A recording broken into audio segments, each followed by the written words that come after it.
BTS এর পছন্দের pets. Hello আমিস। আচ্ছা আমিস, তোমরা কি জানো বিটিএস এর পছন্দের পেটস কোনটা? না জেনে থাকলে আজকে এই ভিডিওটি তোমার জন্য। কিন্তু তার আগে তুমি যদি একজন রিয়েল বিটিএস আর্মি হয়ে থাকো তাহলে প্লিজ ভিডিওতে একটা লাইক দিয়ে চ্যানেলটিকে সাবস্ক্রাইব করে দিয়ে যাবে। আর কমেন্টে জানিয়ে যাবে যে তোমাদের পছন্দের পেটস কোনটা। Number 1 RM. আরএমের পছন্দের পেটস ডগ। নাম্বার 2 জিন। জিনের পছন্দের pets dog. Number 3 Suga. Suga পছন্দের পেটস ক্যাট। Number 4 J Hope. জেইহবের পছন্দের পেটস ডগ। Number 5 Jungkook. জাংকুকের পছন্দের পেটস ডগ। Number 6 V. ভিয়ের পছন্দের পেটস ডগ। Number 7 Jimin. জিমিনেরটা জানার আগে তুমি যেটা একজন রিয়েল বিটিএস আর্মি হয়ে থাকো তাহলে প্লিজ ভিডিওতে একটা লাইক দিয়ে চ্যানেলটিকে সাবস্ক্রাইব করে দিয়ে যাবে।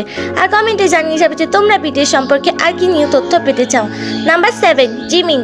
জিমিনের পছন্দের পেটস ক্যাট অ্যান্ড ডগ।